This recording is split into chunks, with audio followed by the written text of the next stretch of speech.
Alright, well, without further ado, I guess it's my turn? Oh, 120 is in there. Whoops. 120. So, hello guys. This is Taro Omiya speaking. I am Omiya Games. You can find my game on Ludum 37. It's called The Recursive Dollhouse. And you can also find me at my website at omiyagames.com or at my Twitter account at omiyagames. That is spelled O-M-I-Y Games. Alright, cool. So, we're about to play a game called Just Pick a Number by BoltKey, a compo entry. That means it was made by one person in 48 hours. You find yourself in a prison cell. You have no idea what happened. All you know is that you want to survive the evil game of supervisors. It looks like it takes place all in one room, which is good. Click to start. My head. This can't be good. Subject 285412. You are coming with us. What is going on? I think I can't resist now. Too much chocolate. Let's play a game. We will play 6 rounds, and you get a maximum of 10 points in each. If you get 30 points in total, I will set you free. Otherwise, there will be blood. Okay. Honestly, that reaction works very well. There were 6,463 prisoners here before you with the same questions. Note, the other prisoners are all the players that played this game already. Oh. Whoa, meta joke. Let's start with the first round. Choose a number between 1 and 10. You get that many points only if there's less than 20% of the other people pick that number. Otherwise, you get nothing. You're gonna be sent to the Shadow Realm, says OC Humble Pie. The fish says quality voice acting. That's what you get when you do okay. the stream. Space stream. Okay, I pick 2. You were lucky this time. You get your points. What is this all about? Just games and fun? Touché. Next round, you get 5 points for free, or 10 points. However, you will not get 10 points if more than 20% of the other people pick 10 points too. Just how greedy are you? I pick. This is... So, has anyone watched Crash Course Economics before? Alright, well, I highly recommend it. Playing it safe, eh? Well, do what you think is right. Just let me go. This round is similar to the first one. Pick a number 1 to 10. But this time you only get points if less than 15% picked it too. Note, hover the graph to enlarge them. Each bar in the graph represents how many users picked each number. For example, in the first round, 569 people picked 5. The blue bar represents the threshold. Pick number 10, but this time you only get 10 points if you... Then you get points less than 15%. Less than 15%, right? Or is that one? Okay, so this one, if you had chosen 10, then you wouldn't have gotten it. Yeah. And then this one, so far nobody chose over 20. Yeah, 3. You guessed correctly. Oh. Interesting. So 9 actually exceeded. Okay, what else? Now it starts to get interesting. Round 4. How many other people... By the way, let me take notes real quick. So this one, we can go first question to number 10. Second question has to be 5. And then third question goes all the way up to 9. Alright. Now this where things gets interesting. Round 4. How many other people you think passed this test? Just to remind you, there'll be 6,463 of them in total, and to pass, you need at least 30 points.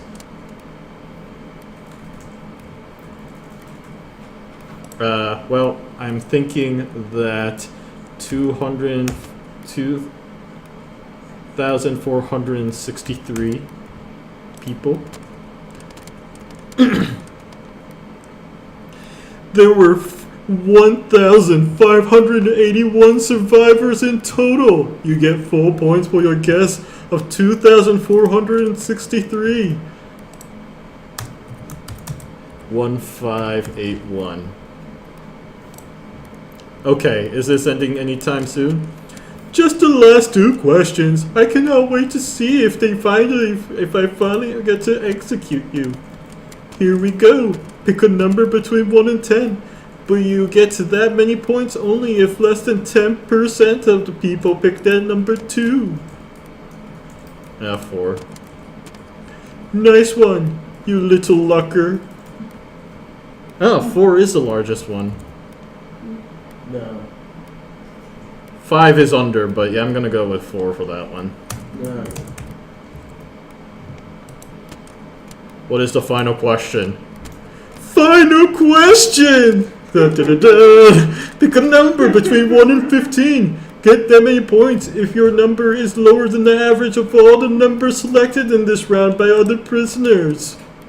So 15 average is 8 or 7, so let's go with 6. And I know I'm not going to win this one. You did it! You must be cheating. 7. So that was statistically correct. Oh, what a shame! You didn't get any points! No, you didn't get enough points. 24 is not enough to let you live!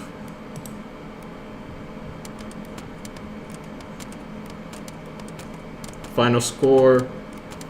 30 is where everyone pretty much got it. Thanks for playing. This was made for Ludum 37 in about 20 hours. Hope you like it. Please enjoy the graphs and all the choices. I want as big a sample size as possible, so I would appreciate it if you shared this game. If you like it, so I would appreciate it if you share this game. You can play again, but only the answers from your first attempt will be recorded in a database and will affect other players. If you like this sort of special experimenting thing, you can try my other project, Multi-Click. This game was heavily inspired by the Prisoner's Dilemma thing. Check out BoltKeys from my other project. Yeah, I figured this as much. Let's see if I can just go ahead. So let's see what happens if you win.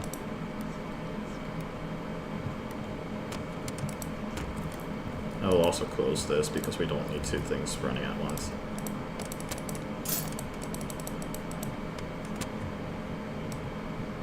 The sound effects is not my favorite.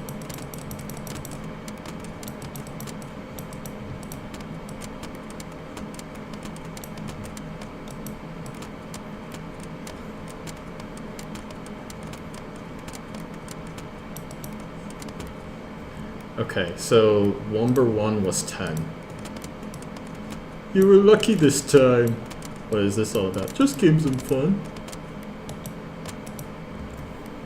5.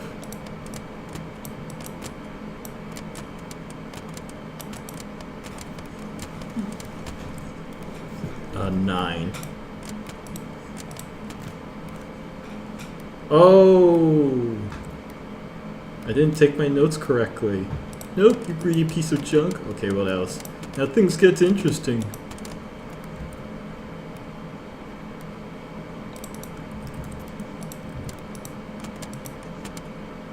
You get 10 points for your guess of 1581.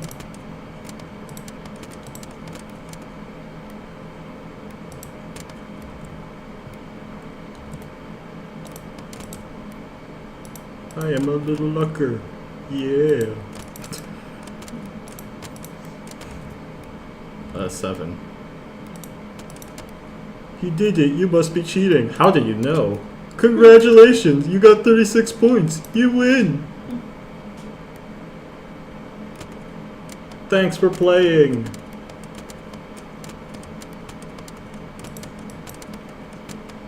Okay. So,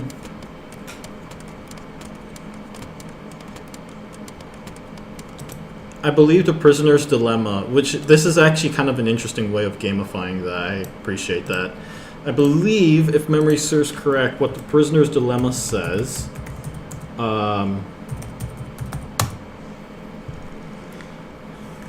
Prisoner's dilemma. In game theory, a situation in which two players each have two options whose outcome depends crucially on simultaneously choice made by the other, often formulated in terms of two prisoners separately deciding whether to confess a crime.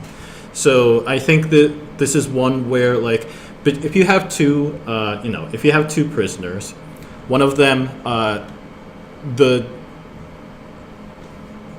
the way it works is if both of you proclaim to be innocent, then you both get arrested. If both of you proclaim each other to be guilty, you both get arrested. But if only one of you accuses the other of being guilty, then that is when that person, that prisoner, gets to get caught and you go free. And it's a psychological experiment, but it's pretty easy to figure out from that dilemma that most people will either go both innocent or both guilty. It's just a very it's not just like a human thing to do, but that would actually provide you the most optimal outcome for your situation. The problem is that you think of it from your individual perspective, while in reality, we do a pretty terrible job at looking at the big picture and seeing that, if only one of you blamed one side and called that a day, then in fact that'll end up with a better outcome. Like one person gets to go free. It's a very interesting. Not only is it just like a game theory, but it's also a very interesting economics dilemma as well. Because I remember the reason why I mentioned Crash Course Economics is it mentions what's called the tragedy of the commons, where if you're given two prices for the same service, where let's say in this case the demonstration they gave was there is a test in a college course where the very last question was as follows: you get to say I accept on this and possibly get 20% more bonus points, whatever. But that is only if 20% or less of the classroom chose to accept that answer. And as it turns out, of course, the grand majority of the classroom went for it, and nobody got the points because that's what the rule says. So the tragedy of common basically says that if you can get away with it, if there's some sort of marketing service that ultimately helps more than one person, and you can get away with not paying for it and yet still get the benefits for it, the inevitable consequence of that is that business fails. And there are some fairly critical businesses that exist in our world where that is actually true. For example, whether that be law enforcement, whether that be firefighting, a lot of people will argue health and medical hospitals and stuff also falls under this line. Education is also one of these as well, where basically it benefits everyone regardless of whether you paid it for or not. Like, those stuff are generally considered things that, by game theory, would collapse without government intervention. So it is interesting to see this game, basically in practice, because you can tell from looking at the numbers. Like they say, up to less than 20% had to have selected this number, or less than 15%, or less than 10%. It's pretty much designed from ground up to be a losing game, right? If you look at it from that percentage perspective, it's pretty clear that it's designed to be, a negative net game. But at the same time, like you can look at the graphs, and there's a lot of people who are trying to be greedy, choosing number 10 and that kind of stuff. So like everyone just kind of thinks about games as winning, but the problem with that consequence is that you lose the big picture. It would make more sense if people chose like somewhere on an average standpoint so that everyone could win. But nobody has ESP, so we can't read minds of each other and communicate. And two, even if a lot of us were capable of that, the majority are not. And they will choose to take whatever happens to be the most logical decision in their current circumstance. And I feel like this is actually a pretty good and pretty neat demonstration of that. So yeah, nice job. I was right super high on innovation. Really like that. I do not think it was fun, but I do not think that was important for this game either. It is a very boring interpretation of the theme, in my opinion. You're stuck inside a prison. The graphics was nice. Not great, but not bad either. Audio was fairly average to me too. I did like the mood a lot. There's a certain level of tenseness to it that I really appreciate. So I think that kind of averages around to a score overall of 4 to me.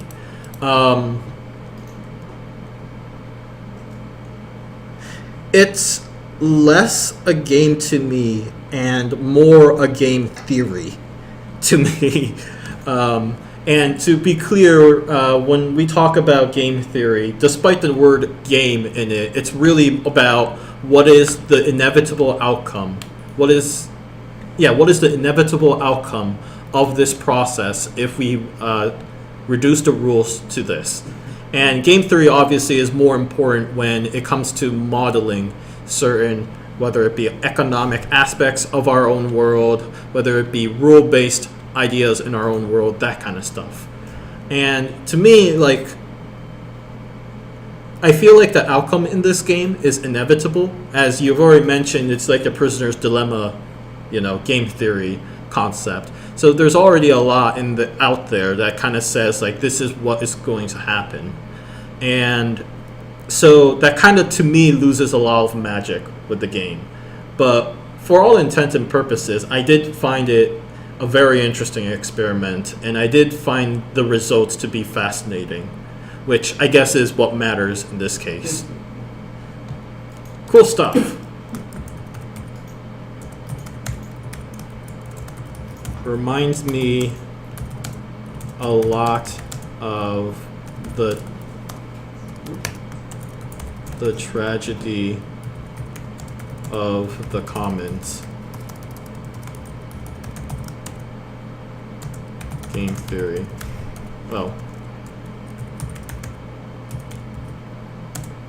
economic theory. Nice to see it in practice and realize how many people are likely to take greedy, not task, greedy choice. Makes sense in circumstance.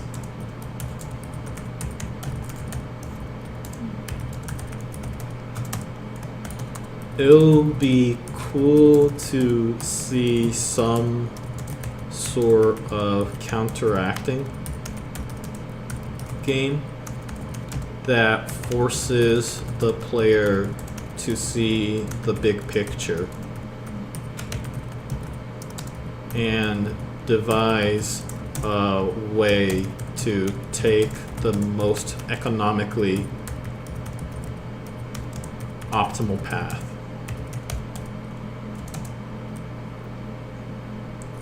I don't know how one would do that.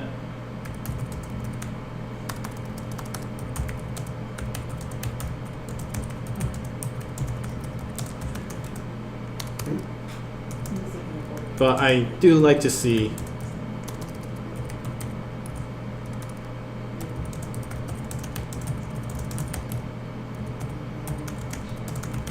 I would like to see a contrast to this. That really wasn't much of a review, but I did like that. You can screw with others by picking one on average round, for example, which many people seem to be doing. True. All right, so Agent Parsec is in there. Okay, so